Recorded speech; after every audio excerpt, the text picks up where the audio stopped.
Welcome to Hot Flashes, a podcast made from inspiration and perspiration. Each episode features 2 monologues about menopause, and I ask the writer and my friend Helena Jevons about the story behind them. In this episode, the Red Sea describes the horror of discovering that just as you finally reached an age where you've got used to your periods, menopause delivers some epic bonus content. But first, how it all began. Who's to blame, in detail, for exactly what's coming. This is the Menopause Creation Myth, why God must be a man. So, this one, going through this journey has made me think a lot about the women before me in my family. So, my grandmother on my dad's side was the florist at the church, the Methodist church that they were a big part of. My grandfather was a lay preacher. And I was just thinking, God, I wonder what her experience of menopause would have been like. And I'll never know, right? So, and maybe she didn't have one. But then I was on this creative riff of, well, when she'd have been in the church on her own doing the flowers, and then, maybe she was really pissed off with God for the whole menopausal thing, and maybe she had really bad symptoms, and maybe while she was just in the church, she would have got in the pulpit and had a say kind of thing. And then I went immediately from there to the God created this on the first day and this on the second day and stuff. And then I was like, oh, then he had a day off, didn't he? Women never get a day off. And so I was getting a bit of my sexist headspace at that point. And then, so that's how it happened. And I just thought, I'll pick a symptom a day and let's do it in the style of from the pulpit.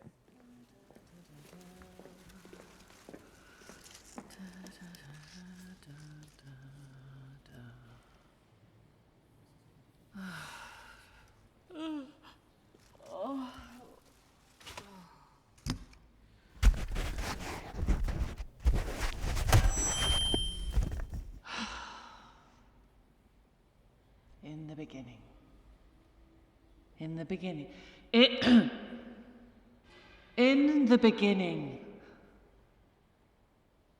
in the beginning, God created menopause. And on each day of that fateful week, he unleashed upon womankind a new symptom. And lo, it was not good. On the first day, God said, "Let there be hot flashes." And there were hot flashes. Rivers of sweat poured forth from the brows of women, even in midwinter. They threw off blankets at night, only to shiver minutes later. And the women cried out, "Why, Lord? Why must I roast like an overcooked chicken at the most inconvenient times?" But God did not answer, for he was busy turning up the thermostat. On the second day, God created mood swings. "Let women's emotions rise and fall like the tides," he declared. And thus, women wept at dog food commercials and pleaded at unsuspecting strangers for taking too long at the cash point. And the women pleaded, "Lord, could you not spare us this chaos? Why must we feel all the feelings all at once?" But God chuckled and said, "It builds character." On the third day, God brought forth brain fog. "Let their minds be as misty as the morning dew," he proclaimed. And lo, women forgot why they'd walked into rooms, misplaced their glasses while they were on their heads, and called their children by their dog's name. And the women lamented, "Lord, surely this is a mistake. You gave men midlife crises and fast cars. Us? You take our memory?" And God shrugged and said, "Oh, you'll get used to it, or you'll forget it." On the fourth day, God created weight gain. "Let it settle in new and surprising places," he declared, "especially round the middle. And suddenly jeans refused to zip and dresses pinched in ways they hadn't before. The women cried out, "Lord, what fresh hell is this? Have you no mercy?" But God replied, "Thou shalt embrace stretchy trousers." On the 5th day, God unleashed insomnia. Let women lie awake, pondering the meaning of life at 3 a.m., he said. And so women stared at their ceilings, calculating how many hours of sleep they could still salvage if they just fell asleep right now. And the women prayed, "Lord, can't you just smite us instead?" But God whispered, "Have you tried chamomile tea?" On the 6th day, God created dryness. Not of wit, but of other places. And lo, the women discovered that once lush lands had become arid deserts, and they wailed, "Lord, why must you take even this? How are we to keep the flame alive?" God muttered, "There's a cream for that," before quickly moving on. And on the 7th day, God rested. But the women did not, for their joints ached, and their heads pounded, and their souls were weary from 6 days of torment. And they gathered together and shouted to the heavens, "What were you thinking? Was this some divine joke? Are you up there laughing?" And lo, a voice boomed from above, "I gave you chocolate and wine and the wisdom to survive it all. Oh, thank you, Lord. Chocolate and wine. That really makes up for it. Cheers to you."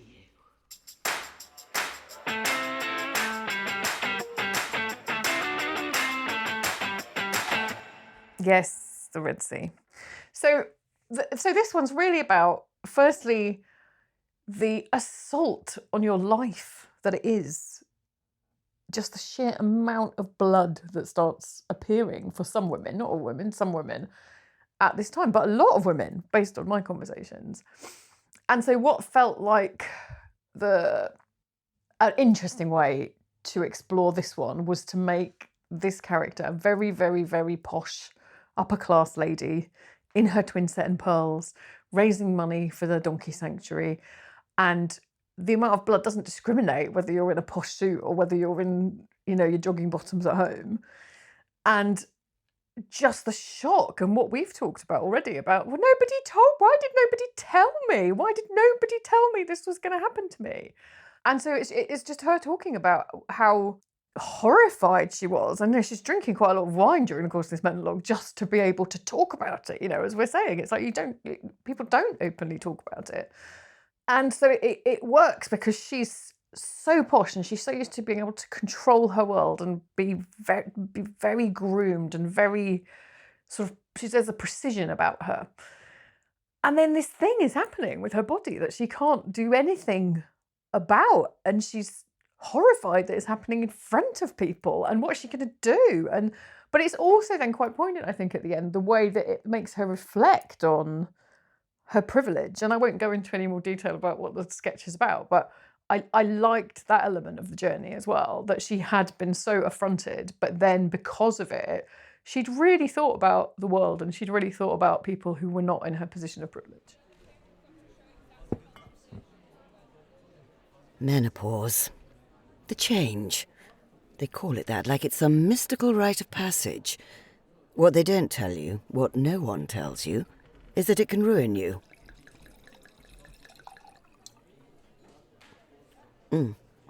I wasn't prepared.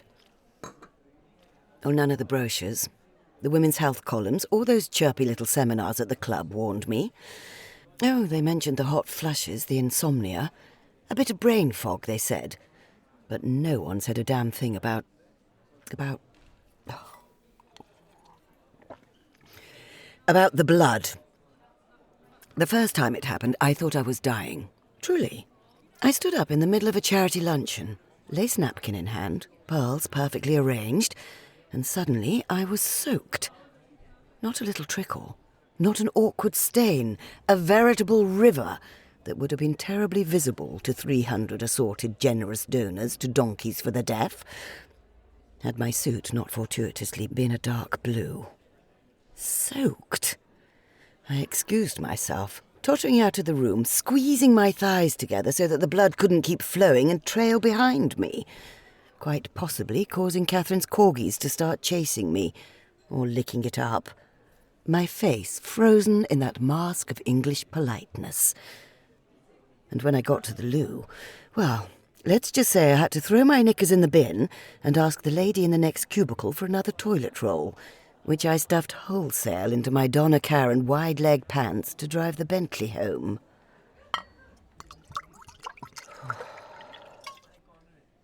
It got worse, much worse. For months, 1 week a month, I literally couldn't leave the house. I couldn't trust my own body. One moment I'd be fine, and the next, it was like a crime scene.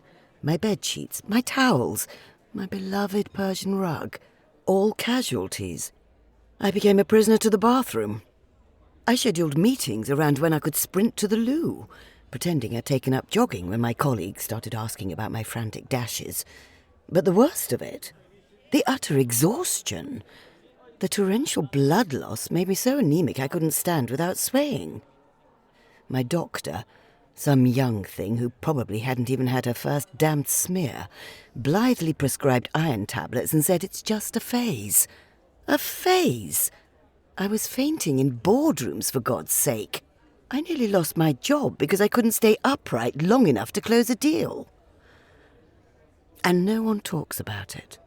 Women like me, we don't talk about these things. We're meant to carry on, to smile through it and carry on holding down a job in the boardroom and charity fundraisers, and an errant husband in most cases. Dabbing at the corners of our mouths with monogrammed napkins while our insides are falling out. But I'll tell you this, menopause doesn't give a damn about your silk blouses or your promotions. It doesn't care about your social calendar or your bloody Persian rugs. It takes and takes and takes until you demand it stops. Nature's last joke, I took to calling it. Eventually I got help. Surgery, in fact. Not that it's anyone's business, but they had to take most of me out to stop the bleeding. And do you know what? I'm not embarrassed to talk about it anymore, because someone has to. Someone has to warn the others. I am warning others now, and early too.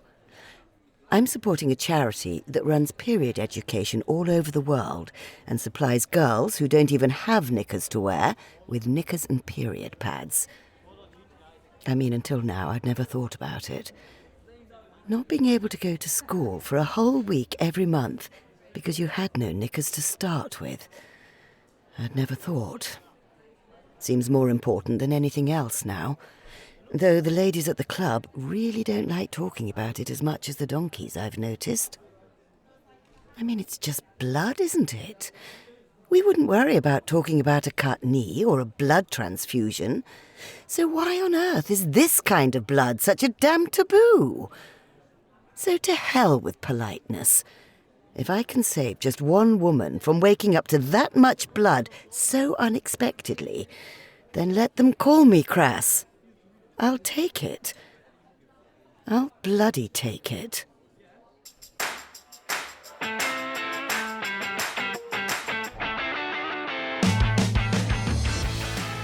In this episode of Hot Flashes Menopause Monologues, you heard the Menopause Creation Myth performed by Katie Moore and the Red Sea performed by Bethan Dixon-Bate.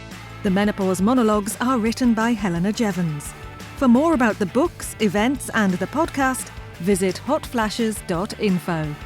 Hot Flashes is produced by me, Helen Quigley, and is a Soundliness production.